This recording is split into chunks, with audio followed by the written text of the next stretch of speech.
Order! Order! You are an incorrigible delinquent at times. Behave yourself, man!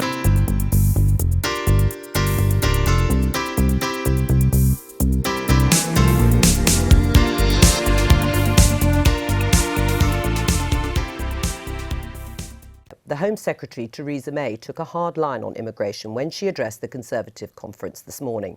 She said that high levels of immigration make it impossible to build a cohesive society, put an unacceptable strain on public services, squeeze the wages of the low-paid and force them out of jobs. But as Home Secretary, Mrs May has consistently failed to meet her target of reducing migration. Indeed, net migration to the UK in the 12 months leading up to March 2015 was 330,000, an all-time high. Within that number, the net inward migration of EU citizens was 183,000. That's up 53,000 on the previous year. With regard to non-EU migration, Theresa May had some early success in the last Parliament. That number fell to 138,000 in the year ending September 2013, its lowest level since 1998. After that, however, it began to increase again. Non-EU net migration in the year to March 2015 was 196,000, the same level it was in 2010. Curbing EU immigration is a central plank of the government's attempts to renegotiate Britain's relationship with the EU. And in a boost to the Home Secretary this morning, one of the EU's top lawyers, the Advocate General, says the UK is entitled to keep its right to reside test, which limits access to child benefit and child tax credit for some EU migrants. Well, let's go to Andrew in Manchester. He's got the Home Secretary with him. I do indeed. Joko, the Home Secretary, joins us now. Theresa May, welcome to the Daily Politics. You argue in your speech this morning there is no case for immigration of the scale we have experienced. Could you remind our viewers who's been Home Secretary for the past 5 years? Yes, Andrew, I've been Home Secretary for the past 5 years, and as I also set out in my speech, after 2 years as Home Secretary, we had seen net migration cut significantly. It has gone back up since. Well, it's higher than when you started. And as I also set out, a couple of areas where we need to take further action. But you know, you said we made it our aim to get net migration down to the tens of thousands. That was 2011. We will reduce and control immigration. That was 2012 to this conference. Immigration is down. We're delivering. That was in 2013. Overall immigration is too high. 2014, May 2013, uncontrolled mass immigration undermines social cohesion, a phrase you use again today. Would it not be a good idea to stop talking about this and do something about it, if that's what you think? Well, first of all, Andrew, we have been doing something about it. Except it's got worse. Course, we have, as I said in my speech, as I've just said, in the first 2 years we did see net migration coming down. We've now seen it going back up. It's doubled since that particular point.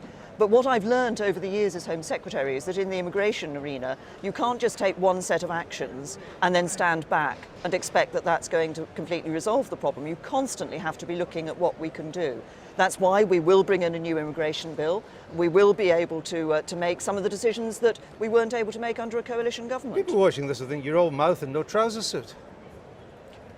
Well, apart from the fact that I'm wearing a dress today, Andrew. You get my point. You keep on making... I mean, can I just point out, I've got a graph in front of me. We're not really able to show it here. It's based on the official figures.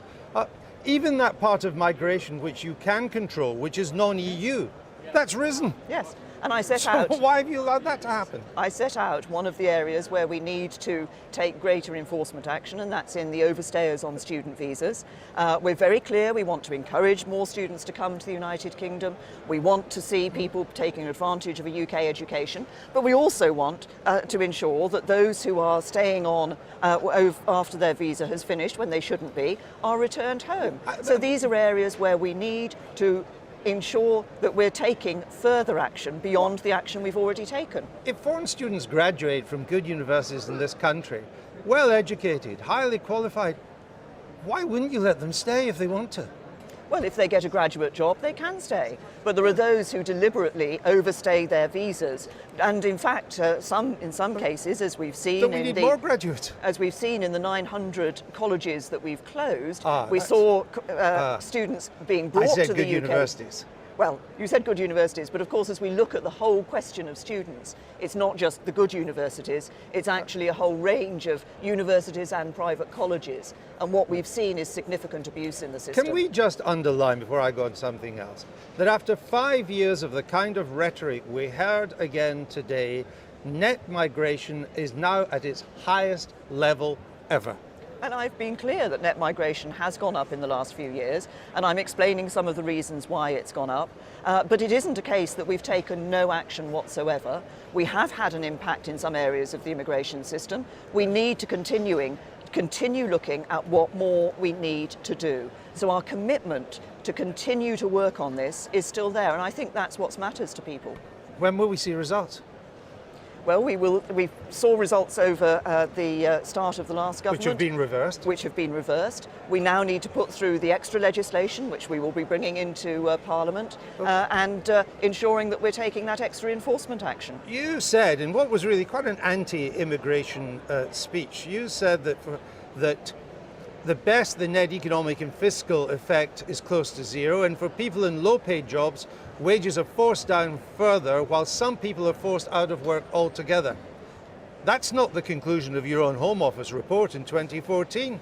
It says there's relatively little evidence that migration has caused statistically significant displacement of UK natives from the labour market. Have you not read your own department's report? There are a number of reports that have been This is your department. A number of reports have been made on this issue. The Migration Advisory Committee, which is independent of government, I asked them specifically to look at this issue. They looked at migration between 1995 and 2010, and they were clear that there was a displacement of. It's not a one-to-one displacement of jobs. I understand, but it was is your own Home Office report wrong? If you look across the reports that have been written on this issue, I'm asking about your department's report. It was only last year, Home Secretary, and it was on impacts of migration. Now, what it says and what you said today are two diametrically opposite things. If you look at reports from the OECD, if you look at reports from the House of Lords Economic European Committee, if you look at the Migration Advisory Committee's work, which is independent of government, they say that there is an impact on wages at the lower end of the income scale, and there is an impact on jobs. Not a one-for-one displacement of jobs, but there is an impact on jobs. You said also that high levels of migration make it impossible, as you were, to create a cohesive society. You had said that 2 years ago as well. Where is the evidence of the research for that? I think what you can look at is what people feel in their communities when they see significant. This is about high and uncontrolled levels of migration. Sure. But where's the evidence? When you see in communities people feeling that there is a lack of cohesion there. But that's not evidence, that's a feeling. Where is the research that suggests that immigration has made us a less cohesive society? Are you saying that we shouldn't listen to members of the public? Because of course. that's what I'm doing. I'm listening to members of the public. Listening to members of the public is anecdotal. Are talking about what they I'm see asking for in the their research society. on this. And I'm saying that what we see from the members of the public, what's clear, is that they have a concern about this. They might be UKIP voters. Yeah. Do you still listen to them? Going on doorsteps and listening to the member of the public is something that we as politicians do, but commentators don't often do, Andrew. You used to famously call this the nasty party. Many people listening to your speech on immigration today and the cohesion will say that you are now the epitome of the nasty party. Andrew, if you look at what I was talking about in my speech, I was talking first of all of controlling immigration because of the impact that high uncontrolled immigration has on people, on their public services and on low wages. I was secondly talking about a new deal so that we can actually give better support to people across the world who are most in need of our protection, but by rooting out abuse in the asylum system. I think most people, when they think about a refugee or somebody who's claimed asylum, will think about, for example, the families fleeing the war in Syria, the barbarism and brutality of that war in Syria. But we are taking people in from Syria. But not those fleeing. We're taking the ones in refugee camps. We're taking, but not those who have fled into Europe, are we? Well, we are taking people who have left Syria, who have fled Syria because of the impact on their homes, who are in the refugee camps, and the reason we're taking those people is because they are the most vulnerable. If you take the people who have managed to get to Europe, they're the ones who've been able to pay somebody perhaps for that journey, or the fittest. And risk their lives. But what I was setting out today was very clearly that we need to root out abuse in our asylum system. Most people would be surprised if they knew that some of the people claiming asylum in the United Kingdom are students who get to the end of their visa, aren't able to stay on, so they claim asylum in order to try to stay here. If you want to control immigration from the European Union without staying in the European Union, what do you need to change? Well, we've set out very clearly, I mean, the Prime Minister has set out very clearly that part of what we're talking about is in dealing with the welfare issue. I showed some figures, spoke of some figures in my speech, or one figure, which is that if somebody comes here to the UK from another European Union country, if they're on a relatively low income, they can claim up to £10,000 extra in benefits. That's quite attractive in terms of encouraging people to come here. We want to change the welfare system so that, well, can I just say, yes, because it's a very important principle on the welfare system, which is what we're talking about, is people being able to take out of the system but having to contribute to the system before they take out of it. You also told the Sunday Times, you wrote in the Sunday Times in August, that you really thought that free movement should mean freedom to move to a job. Do you still think that? If you look at the very start of the free movement principle within the European Union, it was, of course, about freedom to move to a job. Since then, we've seen a number of ways in which it's been extended, and in some cases is being abused. And there is a real need for us across Europe to deal with the abuse of the free movement system that we see. Could you give me any indication of any European ally that would agree to restricting freedom to only those who've got a job?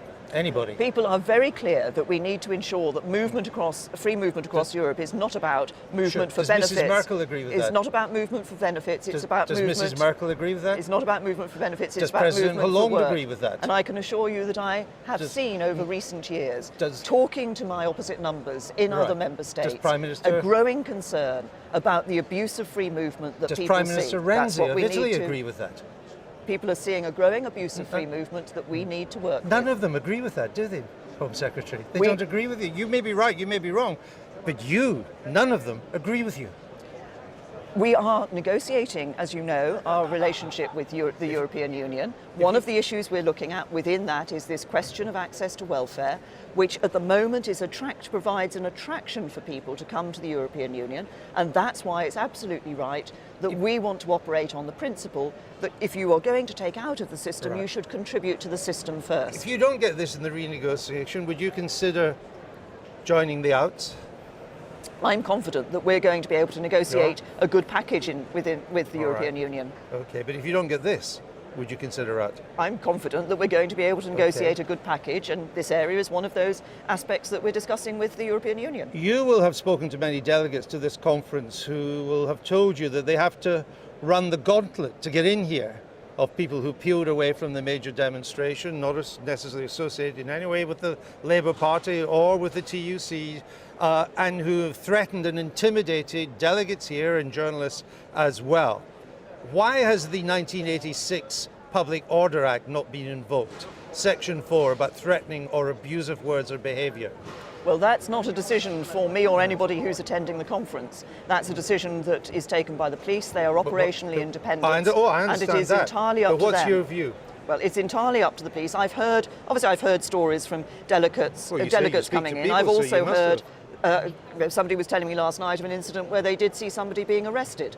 So the police have operational independence. It's up to them as to how they operate. Is it right that people should be so intimidated coming into a political conference? It could happen at a Labour conference too. Well, I would say this. Of course, we don't want to see people intimidated when they come into party conferences. Are you going to speak to the police about this? Our democracy depends on people being able to actually debate the issues. So will you speak to the police about this? Well, Andrew, you're assuming that the fault here lies with the police. Now, no. The police have operational independence, but actually the issue is about those demonstrators, and those demonstrators who were behaving in that way. Okay. That is where the problem lies. Home Secretary, good to talk to you. Thank you you very much.